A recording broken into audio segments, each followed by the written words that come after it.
All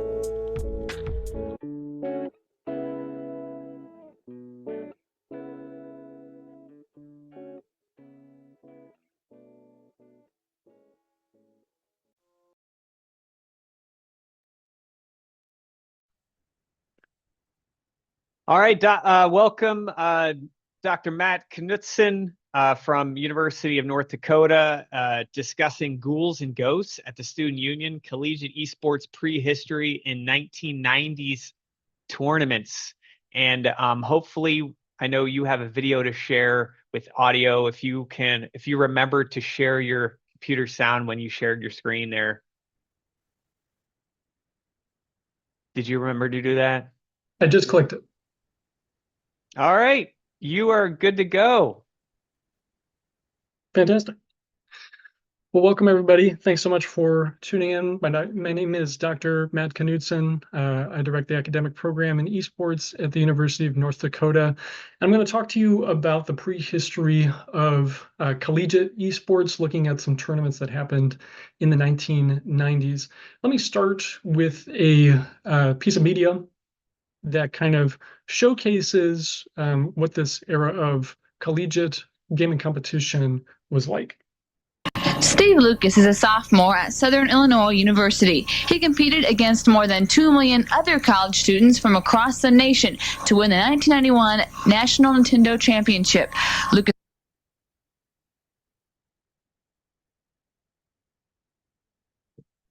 had a winning score of 2,394,130 points. To win, he played a 6-minute cartridge with 3 different games on it: Super Mario 3, Pinbot, and Dr. Mario. Lucas won a $2,500 scholarship and a new sports car. And Lucas says he hopes to make Nintendo. So present in this segment were a few notable things: intercollegiate competition, in-person finals, institutional representation, including sweatshirts of colleges and universities that people were competing for, the offer of scholarship prize money, and career aspirations in games following this competition. All of that is visible on first glance, but maybe a closer examination of objects like this from this era can offer deeper insights about collegiate his career in competition. Steve. So the research question that this talk is centered around is, what can collegiate events of yesteryear tell us about the prehistory of esports? And so I'm going to start by talking through some of the existing literature that informs this presentation. I'll discuss my methodology, and I'm going to provide some context of collegiate video game competition in the 1980s that led up to a couple notable tournaments in the 90s, which I'll spend the rest of the talk discussing before examining the significance of these objects. This work is informed by existing literature such as Kawaloa's study from 2021 in Global Esports about student-led competitions in the aughts, the first decade of the 2000s, as folks in like the Ivy Leagues were playing like StarCraft, and collegiate esports has its beginnings. Also, of course, Foxman et al.'s study from 2024's Routledge Handbook of Esports discusses school-sanctioned competition from the 2010s to the present. And these two give us a great sense and a great foundation of collegiate esports of the past 20 or so years. That said, there are collegiate video game competitions that happened earlier than the 2000s. And so what does the landscape of this look like? I want to acknowledge Zhao Sheng's History of Competitive Gaming, published in 2022. It has a really vast breadth of historical notes about competitive gaming. And it was the first time that I had heard about these competitions from Nintendo and Sega in the 1990s that kind of informed the first steps of this research. I'm going to be talking about this object as prehistory, and I'm not going to be describing this as the history of esports so much as talking about collegiate competitions on video games as the prehistory. Esports as a term is uttered first by Ji-won Park, the Minister of the Department of Culture and Tourism in Korea in the year 2000. And the term catches on in a Western context later in the aughts. People competed in video games prior to the conceptualization of this term. However, they would not have described themselves as like doing esports prior to this proliferation of the term esports. They wouldn't have thought of themselves as doing this. So I'm going to be referring to this as the prehistory of esports here, and not trying to claim anachronistically that anything that was competitive gaming prior to the advent of this term was necessarily esports, for the reason that we should understand the past on its own terms rather than try to impose the terminology of the present onto the past and try to fit the past into our conceptual, our contemporary conceptions of what is something like esports. Let me discuss the methodology that led to or that informs this presentation. I conducted archival study through sites such as newspapers.com. Here are a few examples of like searches of contemporary newspapers when I was searching the Genesis Collegiate Championships of 1990. And there are mentions of this event that appear in newspapers around the country. Another archival research tool that I used was I had access to the Association of College Unions International bulletin, and this has a rich archive of all sorts of recreational competitions for traditional sports, as well as some notes of gaming. And I also took advantage of some in-person archives close to where I live, the NDSU archives and the Historical Cultural Society of Clay County's archives. Finally, I spoke with some folks who lived through these events and had very informed perspectives on them. To the upper left is a still from my interview with Stephen Lucas, whom you saw in that first video, and who won the Nintendo Campus Challenge of 1991. Below and to the right is a still from my interview with Alton Nielsen, who was the director of global marketing for Sega of America when the Genesis Championships were held in 1990. And I want to thank them both for the generosity of their time. So to get a running start to these two collegiate competitive events in the 1990s, I want to approach this through some historical records of the 1980s. In terms of collegiate video game competition. The Association of College Unions International bulletin from August 1981 had a record of all these events that happened in the previous academic year, including billiards, bowling, backgammon, and you can note at the bottom that 444 individuals participated on their local campuses in some form or another with video games in conjunction with the ACUI. And this extended to a regional but not a national context. It's important to note that video games were there, but they were like a tenth of the size of billiards and bowling at this time. And of course, this is a rec focus. It's not like NCAA competition. It's and no one's like entertaining the aspirations to go pro from like approaching from a rec league. But this is like, a notable record. ACUI member institutions included the West Virginia University, whose student union is pictured here. WVU had held video game tournaments in the early 1980s under the direction of Dan Adams. And these players of the union would go in and they would play ladder tournaments against each other. And it's just for bragging rights, but they would have competitions to get like high scores on their local arcade games. It was within WVU, but it is an example of collegiate video game competition in the 1980s. Also of note is an attempt from Walter Day, who maintained the Twin Galaxies intergalactic scoreboard and kept world records of high scores from all over the world on arcade games and pinball. He worked with this group of players from Northeast Missouri State University and assembled them in 1982 into like they had a meeting, they printed out shirts, they were going to be an intercollegiate video game team to play against other colleges. That was the idea for it. However, they never had a match against another college. So this is a really notable example in the history of competitive video games at the collegiate level that there were people trying to organize for this. It just didn't get off the ground at this time. The last thing that I want to talk about for the 80s is a contest for this arcade game Bump and Jump that came out in 1982. And it was coordinated with the Collegiate Driving Championship of 1983, where you could qualify at your local student union on the Bump and Jump arcade game to get to spring break in Daytona Beach and then participate in the Collegiate Driving Championships in person on a real car. So you have this visual metaphor of the arcade stick and then the gear shift in the same image. And I was able to talk to the young man who won this competition by the name of Joe Height.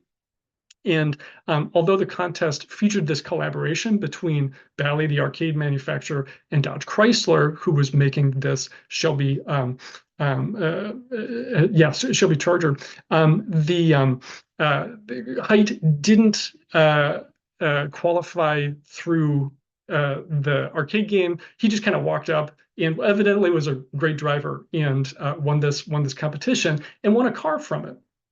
So there are these bits and pieces of collegiate video game competition that are happening in the 1980s. There's the ACUI local and regional events. There's these ladder tournaments happening in unions such as West Virginia University. There's an attempt at a team formation at Northeastern Missouri State University. And then there's these college-focused contests such as Bump and Jump. And like there's just many different kinds of video game competition at the collegiate level from many directions in the 1980s. But what's not really here is a sustained intercollegiate competition in a structured showdown. And that's where I want to talk about the events of the 1990s. So there's two that in particular, there's the Sega Genesis Video Game College Championships, and then there's the Nintendo Campus Challenge that I'll talk about in a bit. So it's not until 1990 that we see a well-documented intercollegiate video game competition, the first being the Sega Genesis Video Game College Championships. Here's a flyer from it. This toured 60 U.S. college campuses, generally setting up in a central place like a student union. And students could try out games for the competition, and the students with the highest scores would meet in the finals. The winner of the finals at your local campus was entered to see if they were one of the top 30 scorers in the nation. And if they were, then they were invited to the finals in Hawaii just before Christmas 1990. The games that these players competed in included Ghouls and Ghosts, Michael Jackson's Moonwalker, Afterburner 2, and Columns. Of course, Ghouls and Ghosts giving its name to this presentation. And the bonus, the final round was Tommy Lasorda's Baseball. What were they competing for? Well, they were competing for a 1991 Eagle Talon. This was a sporty car from an American manufacturer that was, in effect, a rebranded Mitsubishi, which, of course, is a Japanese brand. So there's an interesting parallel here between a Japanese car that has an American manufacturer, the Japanese Sega having its American wing of Sega of America that happened to be meeting in a midpoint of Hawaii geographically between the two. Sega flew 30 players with the highest scores out to Hawaii just before Christmas of 1990. And it just so happened that at the same time that these competitors were staying at this hotel, there was also teams of high school girls gymnastics who were also visiting Hawaii for a competition of their own. This photo is of the two groups mixed together. So to clarify, the interviewees I spoke with stated that all 30 finalists for the Genesis tournament were male. This is a mixed group. One such interviewee one such competitor circled here was an individual I got to speak with. His name is Eric Strand, who recalled feeling grateful to have gotten the free trip to Hawaii. While other contestants stayed in the hotel practicing and like gambling, Eric actually went and did the itinerary that Sega offered these players. This included a hula performance, a tour of Pearl Harbor, and an Aloha Bowl Christmas parade. Kind of a once-in-a-lifetime opportunity to have this paid trip to Hawaii, and who can blame him for enjoying that instead of holding himself up in his room practicing over and over. Strand had qualified in the first place because he'd happened to be in his campus's union on the day of the event, and he was set on participating in a once-in-a-lifetime event. The trip was the prize, and he didn't want to spoil it by spending his whole time in Hawaii practicing. Apparently, about half the contestants did that. So this is the setup that was used in Hawaii. Sega actually used the same setup when they toured malls in 1990. So I'm going to have this video muted and kind of explain what's happening. To give an idea of what this looked like, here's a clip from Jeremy Sneed's docuseries Playing with Power from 2021. This was the Sega Genesis Mall Tour of 1990, which used the same setup as the College Championships, but as a side-by-side product comparison. Both events were built to promote the Genesis and attract customers by putting the games in new players' hands. The Collegiate Championship added a layer of competition between players to excite people about winning the console. The event has also had some impact because beyond the championship, because it led to this college ambassadors program that persisted after the championship, in which like peers introduced each other, like fellow college students, to the Genesis. And so this was another means of promoting the machine. So let me talk about the Nintendo Campus Challenge of 1991. Not to be outdone, Nintendo put on its Campus Challenge, which started the following year. This was the era of the console wars, after all, in this bitter competition between Sega and Nintendo. Again, I'm going to mute this as I say a bit about it. Nintendo's collegiate competition on 55 campuses around the U.S. And it moved from campus to campus, but it also made a three-week stop in where else? Daytona Beach, Florida, for spring break. Nintendo stated that more than 30,000 competitors participated in this championship, in this challenge. The finals took place in Orlando, Florida, at Disney World in early 1992, and top finishers earned scholarships as well as a new car for first place. There were some striking similarities to the bump and jump contest from 1983, as well as the Genesis Championship, namely that they were both in Disney World and they both had cars for first place. In this still, you can just make out the hint of a Mario 3 board through the glare and the graininess of the VHS footage that was converted to YouTube, which I then screen grabbed, which now you're watching live screen. So take the image quality with a grain of salt. But without a big projector on the stage, I think we can grasp that the spectatorship potential has some clear challenges in terms of how do you see what everyone's doing. And so it's an interesting era in terms of production and the offering for spectatorship that this offers. The competition on each campus separated men and women, and the top scoring man and woman at each campus faced off to qualify in the national finals.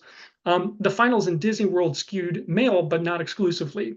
In Disney World, each finalist was handed a school sweatshirt that they were required to compete in. That demonstrated this is a wholesome, collegiate, friendly competition. Lucas still has the Campus Challenge trophy, and in fact still has the car that he won.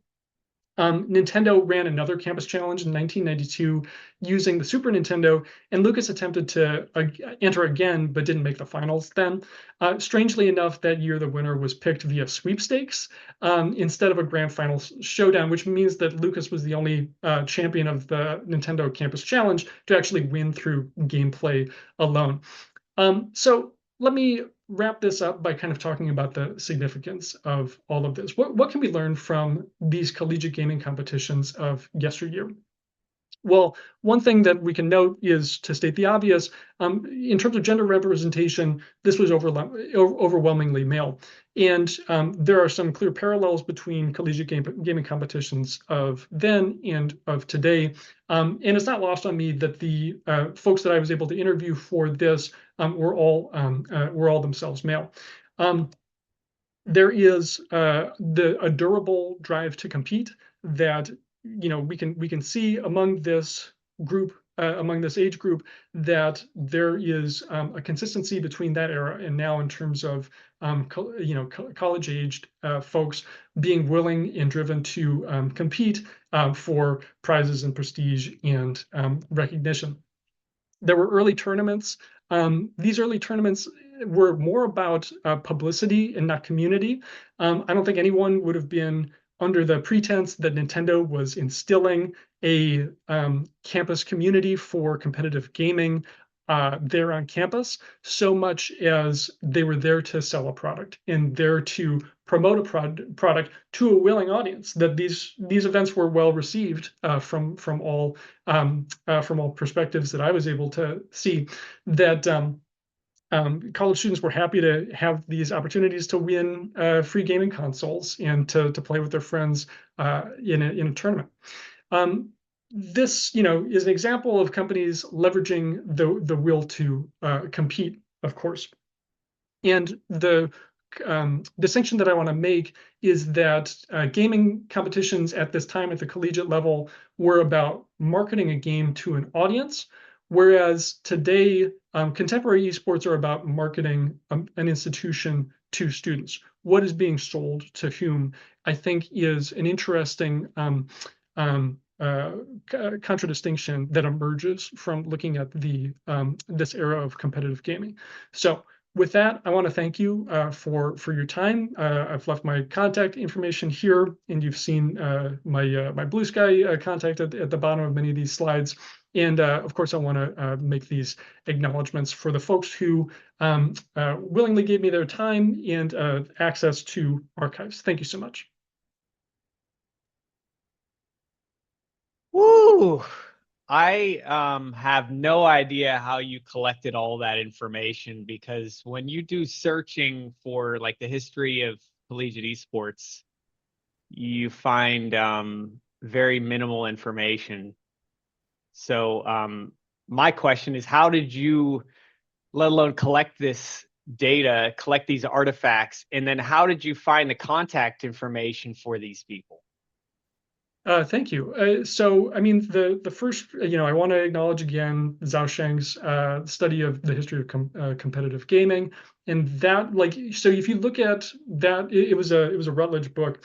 If you look at his sources, he's pulling stuff from Sega Visions, so I went back to that Sega Visions, issue 2, and tried to figure out more information, get names, and take that to a newspapers.com search, find some names, and then I used LinkedIn to try to find people. I tried to contact some alumni associations to track people down. I was able to track down Stephen Lucas through Facebook. He has a podcast, and he's active on Facebook. And he was very generous and willing to speak with me. I actually talked to Tom Kalinske, who is the president of Sega of America, and he's who put me in touch with Al Nilsson.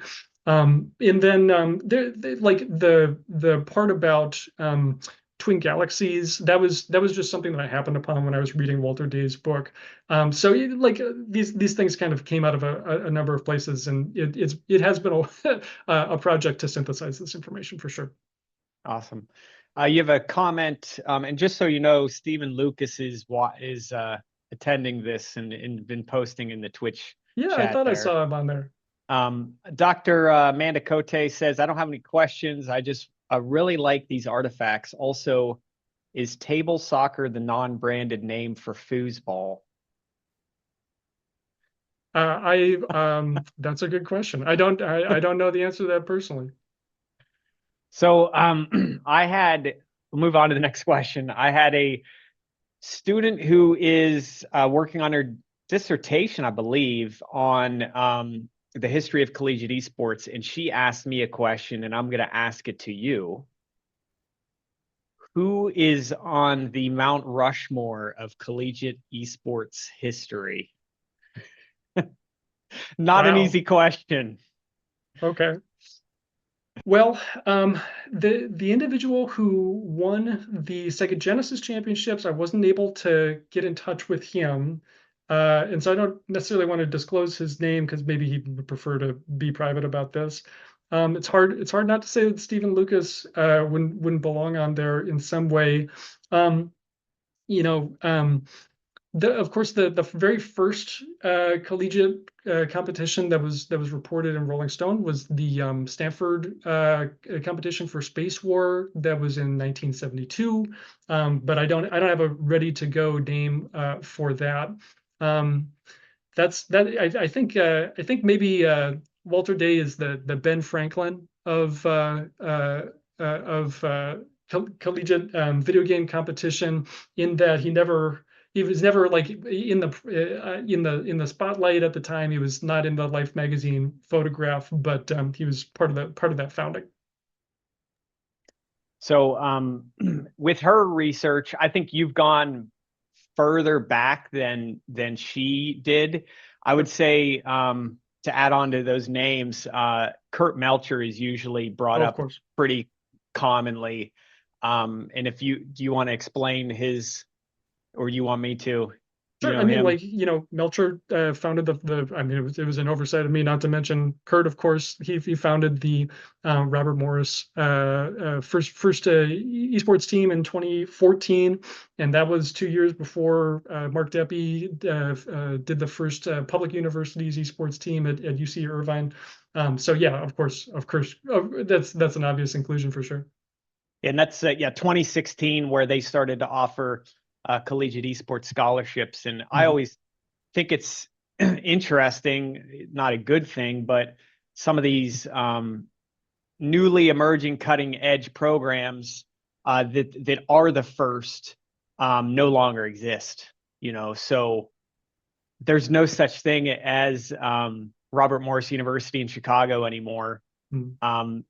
Clark University used to be Becker College, for them being the first United States esports education program. That institution went under, and they merged with Clark University. So anyway, let me see if we have any other questions here. Some chat going back and forth, but I do not see any other specific questions for you in the Twitch chat. Do you have any other final comments, Matt? I just appreciate the opportunity to chat about this, and this, it's a pleasure to research this stuff and share with folks. So I want to say thanks. Awesome. And so I can see that you're one of these anti-X people, and you've moved to Blue Sky, huh? Yeah, I'm fully off. All right. So there's Matt's contact information. Definitely reach out. Please interact with the Twitch chat. Ask your questions for all of our presenters. Thanks so much for sharing your knowledge. And I was pretty blown away with the amount of information that you were able to gather. And what are your plans for further dissemination? Are you writing a journal article, or what are you doing? I'm certainly thinking about a journal article for this. I previously published on the history of competitions for people with disabilities, that was published in RomChip, and I'm doing a Fulbright visit to Germany to investigate the Bundesliga, which was this league of video game competition in the 1980s in Germany. And so this all could cohere in a book-length project at some point. Not that I have the bandwidth to explore one right now, but this is bubbling in my research, and this could become a journal article by itself. Last thing, we got about 1 minute. Do you want to disclose your potentially upcoming project with the Rutledge Research Series in Esports and Video Gaming, the book series that I'm in charge of? Yeah, if you want to just, 30 seconds, give a rundown of what you're planning to write about. Sure. So this is the series that Seth has been the lead editor for, and the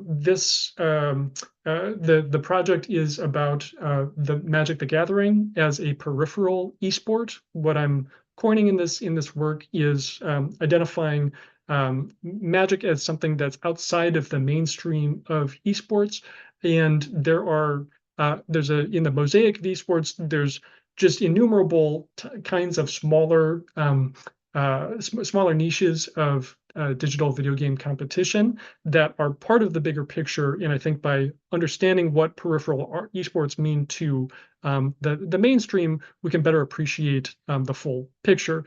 Namely, I'm looking at competitive Magic the Gathering.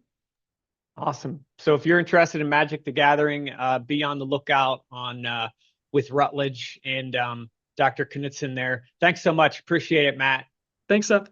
Thank you, All right. everyone. If you can stop sharing, and we'll get set up for the next presenters.